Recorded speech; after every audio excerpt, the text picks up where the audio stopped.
Bonjour à tous, c'est Jean et Myriam. Salut Myriam. Bonjour. Alors, notre podcast, c'est le Jus français, donc on vous parle de culture française, de vocabulaire, d'argot, de mode de vie à la française. Et aujourd'hui, comment on va intégrer une entreprise, hein, l'arrivée dans l'entreprise, parce qu'on a cherché du travail, on s'est fait recruter. Et là, on va parler de comment on va s'intégrer, comment va se passer les premières journées, et puis un peu en détail sur notre contrat. Voilà. Donc, Mm. euh, au tout début, c'est vrai qu'il y a une période d'essai en France. Alors, peut-être contrairement à d'autres pays anglo-saxons un peu plus flexibles, on a des contrats assez sécurisants, on va dire, en France. On a des Mm. contrats à durée déterminée et durée indéterminée. Et puis, on a une période d'essai qui est mentionnée, hein, une période d'essai précise. Alors, je me souviens plus quelle est la durée légale. Je crois qu'il y a 2 semaines pour un Alors oui, CDD. effectivement, tout dépend des emplois. La moyenne, souvent, c'est 3 mois, 2 à 3 mois pour voilà, les CDI, donc les contrats à durée indéterminée.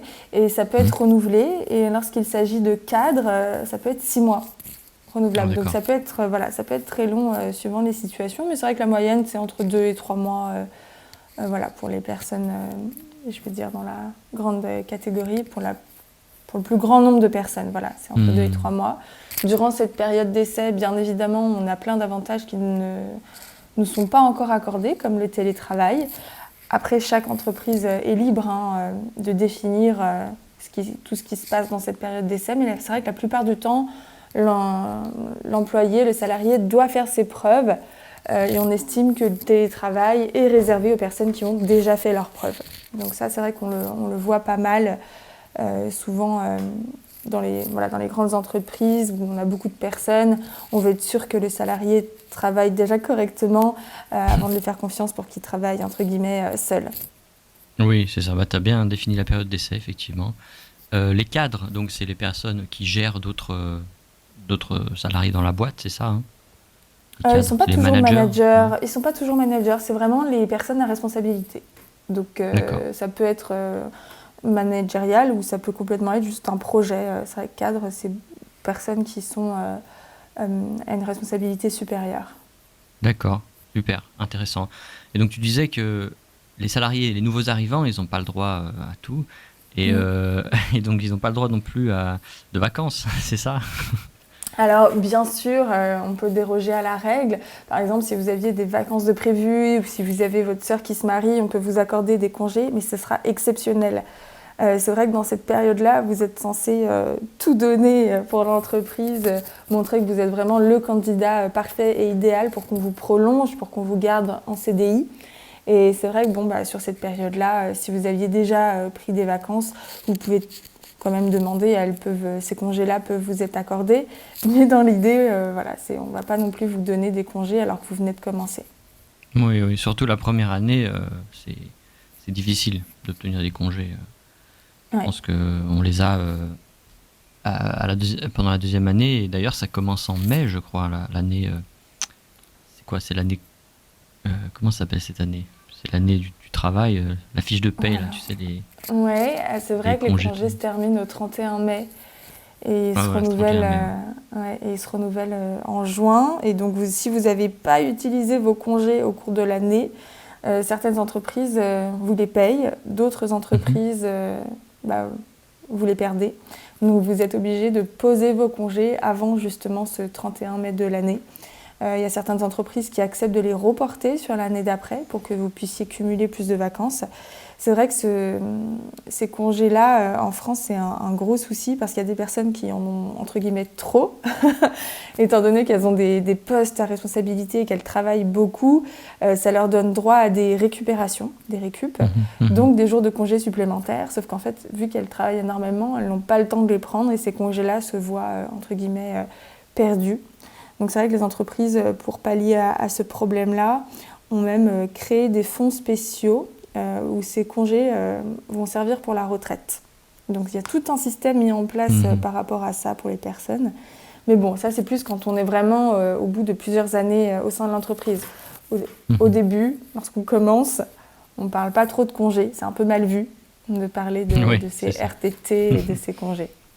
Faut pas en parler au patron, pas immédiatement. Et comme tu disais, oui, ça dépend beaucoup de l'entreprise, de la saisonnalité, par exemple. Il y a des entreprises qui doivent travailler l'été. Il faut qu'il y ait toujours un employé disponible, ou un certain nombre d'employés disponibles. Et donc, ça dépend aussi de la personne. Si la personne a une famille ou voilà, elle a besoin de congés pour ses enfants, pour être en vacances avec eux, etc. Donc, c'est vrai que bon, là, il y a plusieurs cas. Et donc sur les contrats, il y avait donc CDD, c'est contrat à durée déterminée. Donc il y a une date butoir, quoi. Le contrat va se terminer à une certaine date qui est inscrite dans le contrat. Et un CDI, donc contrat à durée indéterminée. Est-ce qu'il y a d'autres contrats en ce moment? Parce Il y qu'à en a l'époque, plein. Il y en a ouais, il y en a beaucoup, plein. beaucoup, beaucoup. Ok, bon, on va pas rentrer dans les détails alors. Je pense que CDD, CDI, voilà, c'est le plus connu.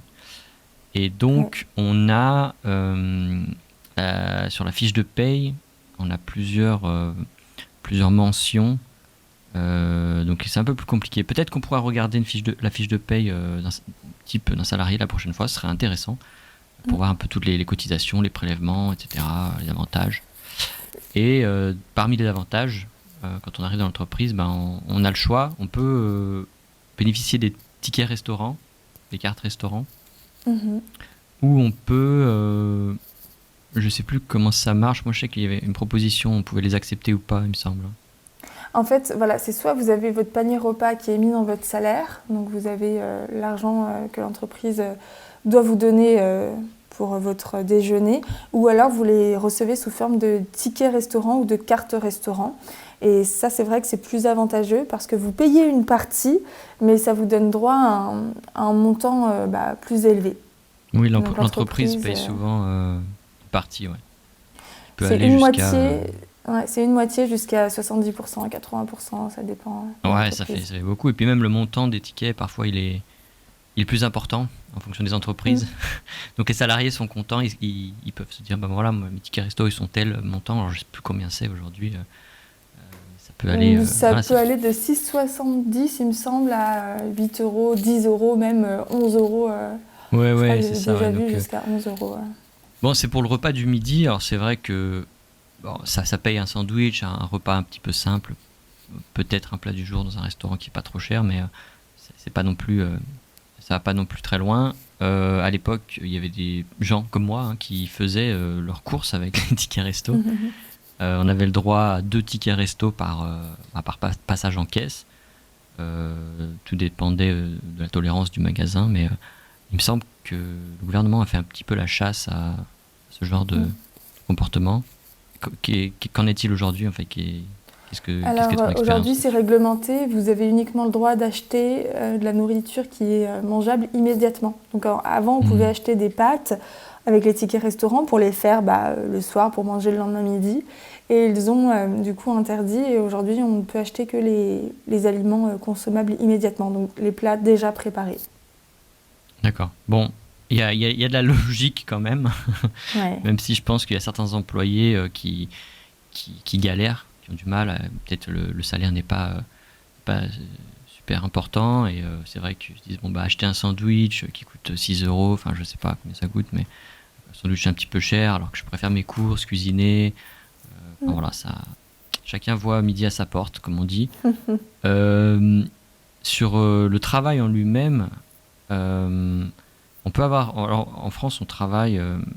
Je crois que ça dépend encore des entreprises, c'est un peu la galère, mais les 35 heures, ça c'est quand Ouais. même assez répandu, Ouais, c'est la norme, les 35 heures, la beaucoup de norme. 39 heures également. Et puis après, Ouais. on a surtout les statuts cadres qui n'ont pas vraiment d'horaire défini. Voilà, c'est pas du travail horaire. Ouais, c'est. Mm. Ok. Ouais, donc ça, ouais, c'est vrai que ça peut paraître peu, 35 heures. Je pense que c'est très bien parce que ça laisse du temps à l'employé. Ça laisse du temps de vivre sa vie, de faire ce qu'il a à faire, s'il doit aller chercher les gosses à l'école. Enfin voilà, Mm. il y a une vie quand même avant et après le travail.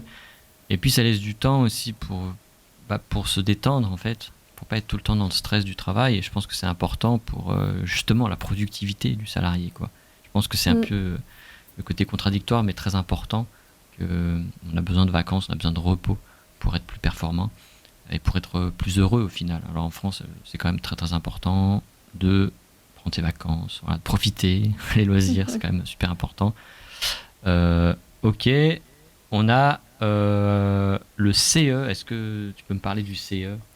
Le comité d'entreprise. Ouais. Ouais, c'est vrai qu'il est obligatoire au bout d'un certain nombre d'employés. Et justement, il sert au bien-être des salariés et il va venir proposer des activités ou des compléments un peu moins chers pour les familles. Voilà, le CE peut vous proposer notamment des places de cinéma à tarif réduit, des vacances pour les enfants, des activités également pour les salariés, pour la famille, soit gratuits plus que payés par l'entreprise ou alors, encore une fois, réduits pour les personnes qui n'ont pas les moyens mais qui peuvent tout de même en profiter. Plus une entreprise va être grande, logiquement, plus le CE va avoir des moyens. Et c'est vrai que c'est souvent un avantage et même un argument pour les employeurs. Lorsque vous venez passer un entretien, ils vont vous parler de leur CE. Ah voilà, notre CE organise des vacances, notre CE fait ci, fait ça. Et ça peut être un argument de taille, puisque parfois ça fait vraiment la différence lorsque vous avez un bon vivre au travail, une bonne ambiance de travail. Ça vous donne envie d'y aller le matin et d'être content d'être là avec vos collègues et de bien vous entendre avec tout le monde. C'est très important, effectivement. Ok, et on parlera plus en détail de la fiche de paye alors la prochaine fois. Petite devinette pour toi, Myriam, pour finir ce podcast, cet épisode. Quelle confiture ne peut-on pas faire dans une casserole ronde? Aucune idée. Ok. Une confiture. Bon, quelle confiture ne peut-on pas faire dans une casserole? Une casserole, un plat pour faire cuire. Une casserole ronde, donc en forme de cercle, quoi. Eh bien, c'est de la confiture de coin. Ah putain. Voilà, ok. Alors, coin, pour expliquer, c'est un fruit. On peut faire de la confiture de coin, mais coin aussi, c'est comme un angle, en fait, un corner. Et donc, forcément, dans une casserole ronde, il n'y a pas de coin. Voilà. Donc, voilà, petite blague. J'espère que cet épisode vous a intéressé. Et on se retrouve la prochaine fois. Salut! À bientôt!